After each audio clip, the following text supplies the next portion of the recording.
Puis, tu vois, c'est bien, tu es chez gynécologue et en même temps, tu vas avoir ta petite tasse de café. Tu sirotes. La petite coupe de champagne, tu vois, à côté.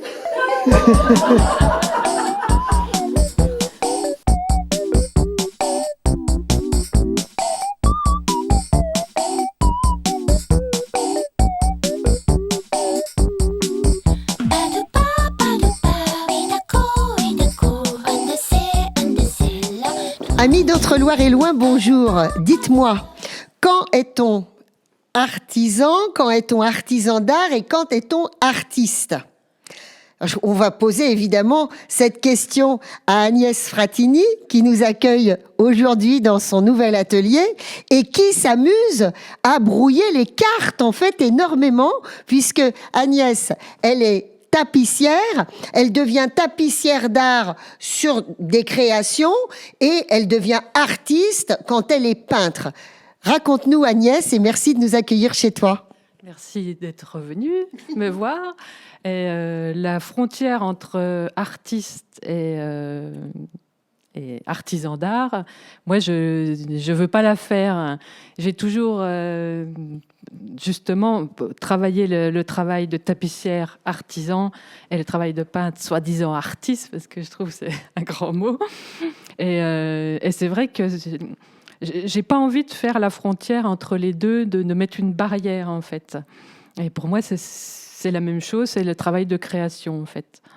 Alors, artiste, alors Agnès, on t'a découverte, c'était en juin dernier, beaucoup de gens te connaissaient déjà dans la région, nous on furte un peu partout, nous dans le Montargois, et donc tu avais cette exposition annuelle qui présentait ton travail et puis le travail de tes pairs, des artistes que tu sélectionnes, c'est en face là-bas dans une grange magnifique. Et aujourd'hui, tu ouvres... Aujourd'hui, c'est-à-dire depuis quelque temps, oui. Tu as ouvert ton atelier, tu y rêvais depuis longtemps. Voilà.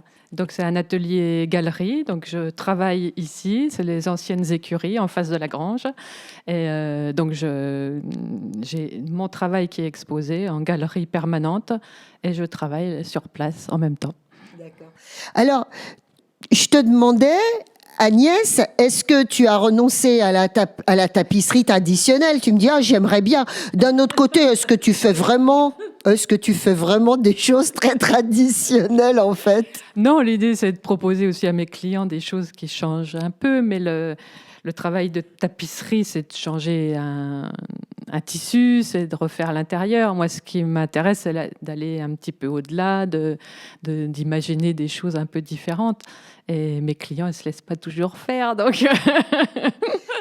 Alors, tu aimes en fait, dans tout ce que tu fais, j'ai l'impression que tu aimes exciter notre regard, notre imagination avec des choses qui bougent tout le temps. On pense toujours que c'est comme ça, mais en fait, c'est pas vraiment comme ça parce que ça peut changer très vite. Donne-nous par exemple des exemples avec ce siège.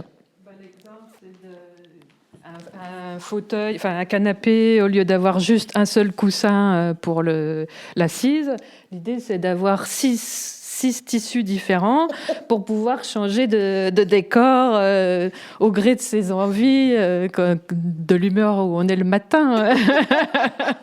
Après, on peut avoir des cubes de différentes couleurs pour changer, soit faire un siège tout de la même couleur, soit avec 6 couleurs différentes. Alors, Monsieur Weber, on peut se déplacer vers un autre siège ? Hein? Parce que ça, on ne l'avait pas vu lors de l'exposition. Agnès avait exposé, entre autres, ses toiles voiles, c'est ça ? Panneaux mobiles, où là aussi, j'aime bien aussi jouer avec la transparence, la légèreté, pour que le regard soit pas arrêté, en fait. Alors, mais voyons ce que tu fais en tapisserie. Par exemple, ça. Devant vos yeux ébahis, messieurs, dames, je vais arracher violemment un fauteuil. Raconte-nous, Agnès. Aussi, là, c'est vraiment l'association de la peinture, parce que j'ai pas le tissu. Donc, c'est pas comme les autres sièges où j'utilise des tissus qui sont déjà faits. Là, j'ai utilisé un tissu uni en lin et j'ai peint le tissu. Et puis, bon, c'était pas suffisant dans l'originalité. Donc j'aime bien l'idée de pouvoir voir au travers, d'alléger les choses, que ce soit des rideaux, enfin des panneaux peints ou des sièges. Et c'est vraiment que le regard soit pas arrêté et puis parte derrière. Tu disais que tu le trouvais massif, en fait, ce fauteuil à la base. Oui, parce que bon, c'est quand même, il y a beaucoup de tissus, c'est quand même des sièges des années 40 qui sont confortables mais qui sont un peu lourds. Et j'avais vraiment envie de l'alléger. Et puis oui, j'aime bien les choses où on n'est pas arrêté en fait. Et après, moi, j'ai fait des cubes avec différentes couleurs pour pouvoir remettre dans le dossier quand on s'assoit pour que ce soit confortable. Alors, je disais, quand même la dernière fois, à ton exposition en juin, il y avait quand même une chaise. Ce que tu parles de bouger un peu les structures et d'alléger les structures, c'est ce que tu fais beaucoup avec tes chaises. Alors voyons, par exemple, celle-ci. Les chaises aussi, il y avait une garniture en fait au départ au-dessus, fermée en tissu. Et le dossier aussi était plein en bois. Et j'essaye de les alléger au maximum. Donc là, j'ai recouvert entièrement la boiserie en tissu. C'est gainé. C'est gainé, c'est pas collé, c'est vraiment cousu, vraiment au millimètre ajusté. Et après, l'idée, c'est vraiment de laisser le regard partir comme dans les panneaux où on voit derrière. Mais bon, il faut quand même pouvoir s'appuyer sur une chaise, donc il faut quand même quelque chose. Et j'utilise du plexi qui est suffisamment solide pour pouvoir s'asseoir dessus, mais qui laisse la transparence. Alors, vraiment, le travail aussi d'Agnès Fratini, c'est le jeu des matières et le jeu des détails. Oui. Eh ben oui, après, donc, j'ai peint les tissus de fond. Donc, je peins, j'enlève des fils, je rebrode, je mets des perles. Et tu disais que tu aimais aussi sortir en fait de la structure avec des petits détails comme ceci, par exemple, c'est ça? Oui, parce que ça reste quand même quelque chose comme une peinture encadrée, le fond de l'assise. Et j'avais envie vraiment que le décor sorte du cadre. Et là, j'ai repeint le plexi pour redonner de la profondeur aussi. Là, il y a 2 épaisseurs de tissu aussi pour redonner une profondeur. En fait, on voit en transparence, il y a un autre motif en dessous. Et j'aime bien cette idée de regard qui n'est pas arrêté, en fait. D'accord. Et alors, Agnès Fratini, peintre. Comment ça s'est vécu? Tu as toujours peint en parallèle avec ta formation de tapissière? Oui, j'ai toujours peint en parallèle. Et depuis quand même pas mal d'années, je faisais ça justement en parallèle. Et là, j'ai vraiment envie de lier les 2 professions, d'utiliser le tissu, parce que c'est vraiment une matière qui me parle beaucoup, le tissu, où on peut le broder, le trouer, le malmener, l'utiliser comme on veut. Et c'est pas quelque chose que l'on peut faire avec une peinture qui est sur un cadre. Mais j'aime aussi énormément la peinture à l'huile, mais c'est quelque chose de différent, c'est un résultat différent. Et qu'est-ce que tu nous racontes dans tes peintures? Est-ce que tu nous racontes la nature qui t'entoure? Parce que la nature qu'il y a autour de cette maison, c'est quand même quelque chose d'une beauté assez époustouflante. Oui, c'est la nature, les arbres beaucoup, ça me parle énormément, les arbres. Moi, je viens des Vosges, donc il y a des forêts magnifiques. J'ai ce souvenir de, lorsque j'étais petite, des arbres, des forêts avec des mousses bien vertes. Et quand je suis arrivée au bord de la Loire, c'est vrai qu'on retrouve ces arbres un peu tout noueux. J'aime pas les arbres tout droits, des arbres de menuiserie. J'aime bien les arbres noueux, tortueux.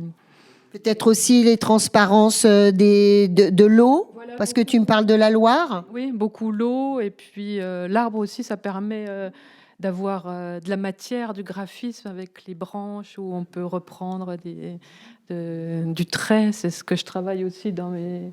Là, c'est vraiment le travail du trait, de la matière.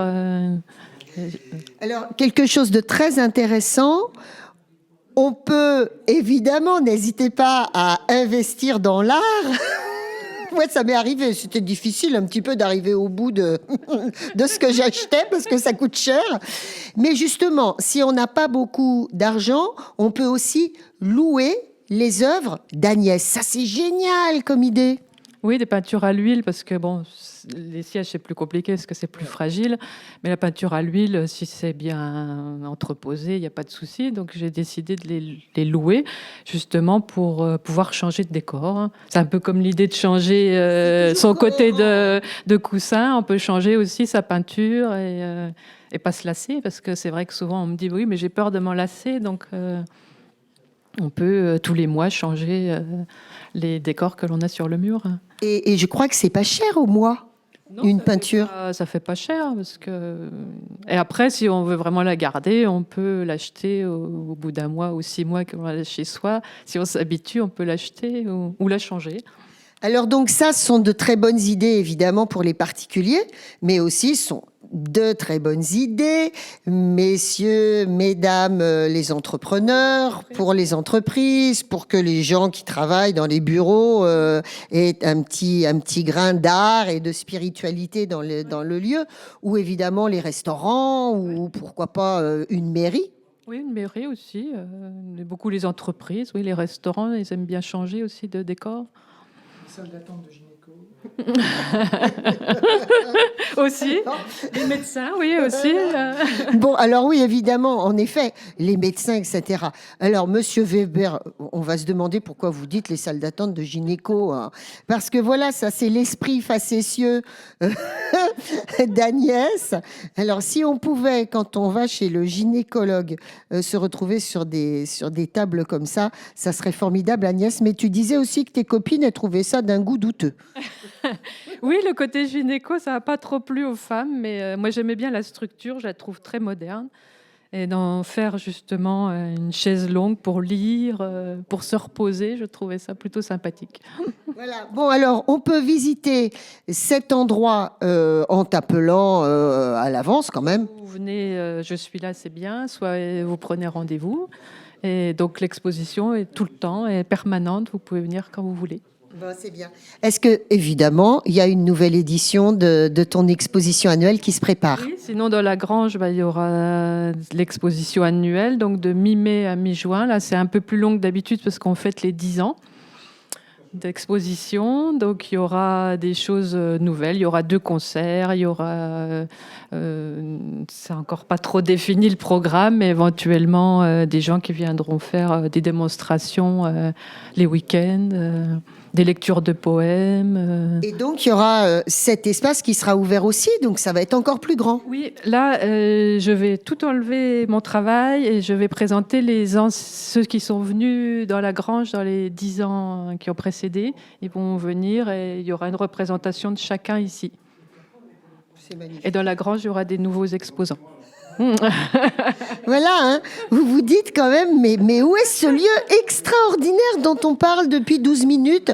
Eh bien, ça s'appelle la Grange de Mussy. On est à Adon encore. Hein. C'est à Adon, oui. Voilà. C'est entre Adon et Fins. Voilà. C'est beau. C'est beau. Même quand il fait pas beau, c'est beau. Voilà. Merci beaucoup, Agnès. Merci à vous.